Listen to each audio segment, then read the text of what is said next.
Yo, what's up, everybody? I got some friends for you to meet, and we're gonna have a lot more stories to tell you. So bring them out.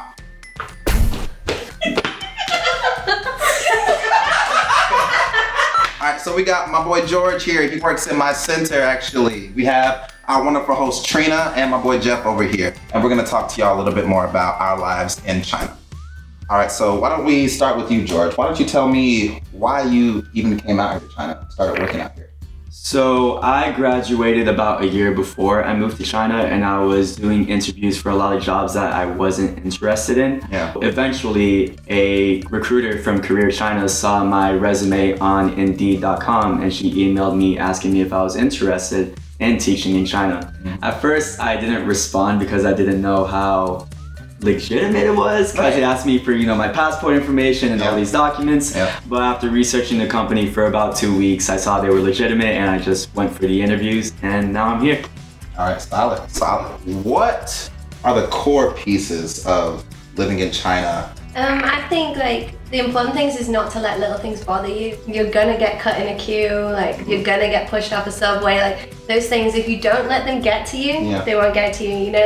If you're on the subway and someone's taking a picture of you, just let it go, because it's just because they haven't seen a foreigner. It's not anything to make fun of you. It's just unusual for them. I'm good at letting it go. So Jeff, you've been here a few months, and so I guess out of us, you're the newest one here, and you're already hanging out with people who've been here for the longest time, right? Mm-hmm. So, what do you do to get out and meet people like Trina? I think it's fairly easy. Either they're new people who are in the same position as you and want to make friends, and if they've been here a little longer, they know the position that you're in and they were there at some point. And I think for the most part, say, hey, I know this is wildly different. Let's give you a shot. I know you like to definitely go out and party sometimes, and I actually kind of like to go out sightseeing because I'm in such a foreign place, and there's so much here that I haven't seen or that I didn't know existed really. Mm-hmm. And because there's so much in such a compact area, I feel like everywhere I go is just a different adventure waiting to happen. What has been the biggest culture shock from coming from Chicago and coming out here and being somewhere completely different from what you're used to? Sometimes it's exactly the same and sometimes it is different. I think the key is to embrace the experience and remind yourself, at least I remind myself, that when things are different or strange or unconventional to what I'm accustomed to, is that why did I want to be here in the first place? If I wanted to be comfortable, I would have stayed home. But I wanted to see China. I wanted to change. I wanted to get introduced to new experiences. So even if things are a little difficult or just, not what I'm used to, that's why I'm here. I'm here to be in China. I'm not here to be in the States. What are some of the things that you just really were not expecting? And some things that maybe doesn't matter how long you've been here or how long you'll stay, you'll just do your best to deal with it instead of actually accept it. The toilets, or lack thereof. What are some of the things like that? When I first came to China, I came to visit my sister because she was studying in Beijing. And I remember we went to a bar because she'd been like, let's go out, we'll do something. So I just landed, I hadn't had time to figure things out or anything. So I walk into this first bathroom, I opened the door and was like, it's broken, the toilet's broken. Next bathroom, open it, and I'm like, this one's broken too. And I went to 4 different toilets before I realized that was the toilet. So have you gotten used to that? We call them squatters, by the way. We call them squatters.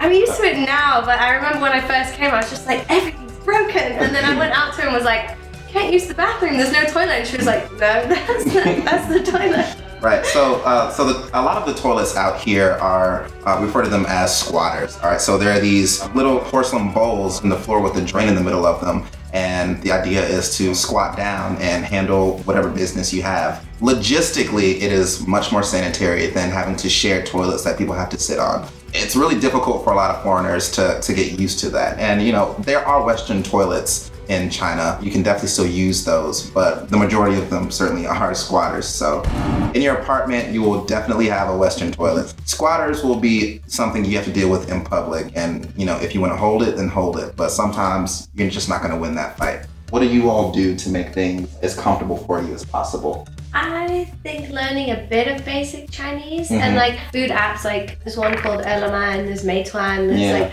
a bunch of food apps, and you can have them set up so they deliver food straight to your apartment. And when you don't know how to say something, It's really easy because every food place has a picture, so you don't have to go without food because you can't translate a menu or something. Right. You can literally just look on it. Sometimes it does come that it's the wrong thing, like I ordered something thinking it's going to be chicken and it turns up as fish, but it's not. Feet. I've never had feet. You don't have to learn food things, although it's good to learn some characters so you can break things down a little bit. You can still have good Chinese food and it will come to your house and you don't have the issue of being like, I don't know what anything is. You can see a picture, you kind of know what things you like, and then you can just order it comes straight to your house. So they will bring it to your house, so there's no having to call anyone or like try and figure out where it is. Like, for me, I find it makes things much simpler. I would like to add on to that. I do like how technologically convenient it is to live in China, especially with things like WeChat, which is the main source of communication here, but it's also used for many other things. Like I can use it to pay for anything. I can use it to scan QR codes. I don't have to leave my house with my wallet anymore because it's just all on my phone. I can just do anything that I need to. You know, sometimes you just want to go bowling or see a movie. So what kinds of things do you try to do to feel like you're at home? There's plenty of Western restaurants out here. There's lots of like easy places where you can go for like good drinks. Anything you can do back home, you can do here. You've just got to learn how to find it. I've done escape rooms here, everything. Anything I can do back home, I've done here. So what's something you really wish you would have known before you finally landed? Well, I wish I learned some basic Chinese before coming out here because I was pretty lazy back home before coming here, and I thought, oh, people in China, they speak English, you know, it's one of the most popular languages in the world. And then I got to the airport in Beijing and just tried to find my way around and realized I'm the only one speaking English here. Because you're in China. Because I'm in China, exactly. I don't know what ignorant part of my brain told me, hey, everyone speaks English here, you'll be fine, you don't need to learn Chinese. But I'm learning Mandarin now. I've had a tutor for about 3 weeks. And it's been going pretty well. I'm starting to learn basic phrases and I'm able to communicate with people at restaurants, servers, just anywhere I need to go. And I know enough to survive now, which is nice. I'm gonna keep on pushing myself to try to learn more. That's dope, that's good, that's dope. What about, you know, other kind of preparation? I was able to avoid a lot of confusion upon arriving because I really went on my way to reach out to people. You have these conversations leading up to finally boarding the flight and you learn, oh, my friend did this, oh, my friend's sister did this, a cousin of a dog walker did this. People do these things, and if you reach out to them, they're really great resources. I mean, the reason I met Trina is because I reached out to my recruiter and said, I'm gonna be in Nanjing. I didn't know Nanjing was a place until you said, hey, you're moving to Nanjing. And I bugged Trina all the time about a bunch of like dumbass questions, probably can't swear, about a stupid, silly, frivolous questions that probably were annoying because she's been here for so long, but she was very patient with me and everyone has been very patient. People need to remember, like, you're moving to another country, so your house isn't going to be set up. How much of a home you want to make it is up to you, but you are going to need basic things. Like, you're not going to have towels or bowls or anything like that. You will at the hotel when you get there, but then when you move to your apartment, you're not going to have any of that. I think people need to make sure they are prepared to move to another country and they bring enough money in that first month, make them comfortable, able to set things up as they like them. Because if you're not comfortable at home, you're not going to be comfortable at all. So, you know, all of that being said, how long do you think it took you to really settle in and get comfortable with the big move that you made? I would say 3 to 4 months to fully feel settled because when I first got here... And you've been here 3 to 4 months. I've been here about 5 now, and it took me almost the entire time I've been here to finally feel a little settled in, just because of how overwhelming it was when I first got here. Because the second I got off the plane at Beijing, it just went straight into training and orientation, and then it went to moving to Nanjing, and then it went to apartment hunting and visa work and groceries and finding furniture and things for my apartment, and just doing all these things while going through more training and working and, you know, trying to figure out how to work the best that you can while setting yourself up outside of work. It was all very overwhelming. I just didn't have enough time to like settle down at first, but after a couple months, once you start getting your routine going, you start having a more stable schedule going on. It feels a lot more balanced, it feels a lot more stable, and now I feel a lot more comfortable with being here.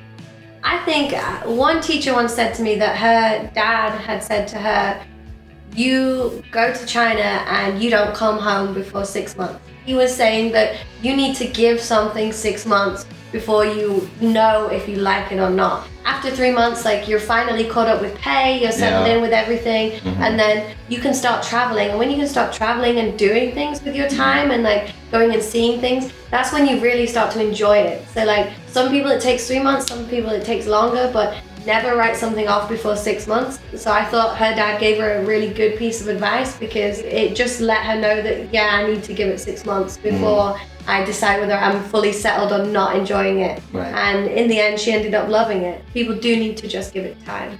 That is a really good way to think about it. Yeah, definitely giving it time. Jeff, what about you? How are you settling in so far? Nanjing is a city of 8 million people. It's in China. I haven't been anywhere remotely close to this, but there's something really satisfying about making a big city and making it feel small. It's like, oh, this is where I get my produce. This is where I do this. Oh, this friend lives off of this metro, and all of a sudden you get these little landmarks and it becomes more familiar. And how long does that take? I think it took me maybe a month and a half. I think I had a pretty good mindset of, yeah, anytime this feels weird, good, because that's why you came here in the first place. When we land and when we need to go through training, we need to get apartments and bank accounts and cell phone numbers and everything that we have to do to get started this new life. So what was that entire process like? It was very helpful in the sense that they do hold your hands like, okay, we're all going to the cell phone store. We have someone who speaks Chinese. They're going to talk to the person behind the desk. That's not on us to do, because how daunting would that be? Incredibly. Same with finding an apartment, where there's a little bit more independence required to be like, okay, here's a list of real estate agent type of people that you can reach out to with varying levels of English who can help you, but it works. And if in the off chance that it doesn't, that you're having trouble, there are people to help you. I think everyone was self-sufficient enough where you figure it out, and maybe it's by the skin of your teeth, but you do figure it out. Sometimes it can feel frustrating just because you feel like you're so close to getting the answer you need or so close to finding out where you should go, what you should do. But I mean, ultimately, I feel like that you've always been able to get what you needed, right?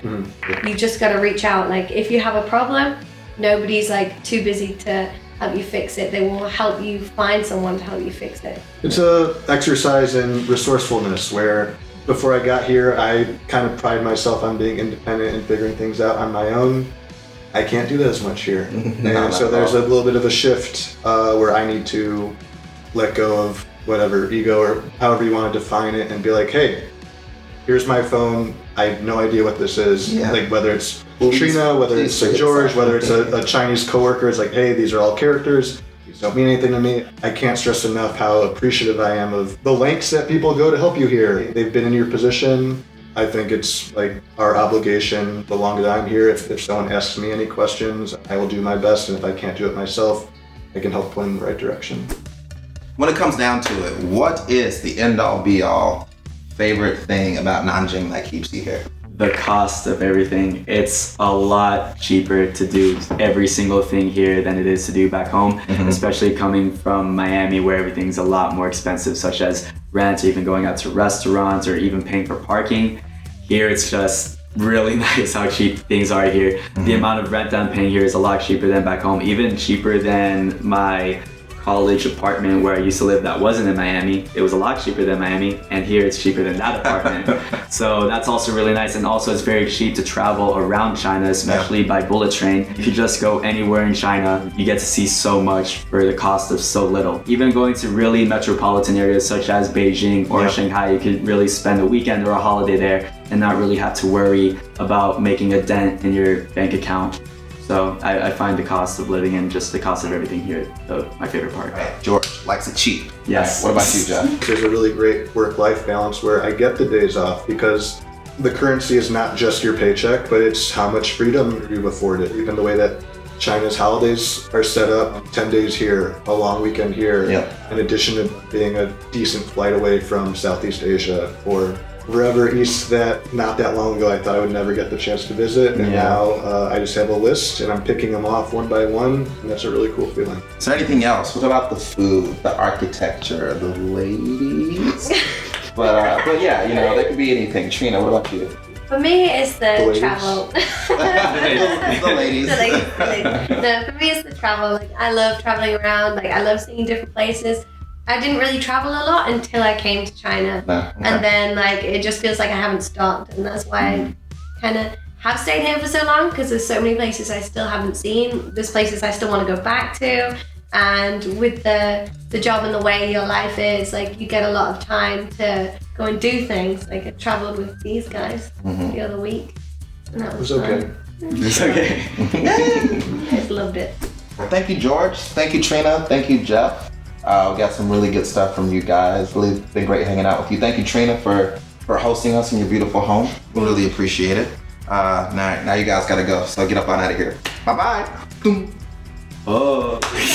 My story in China.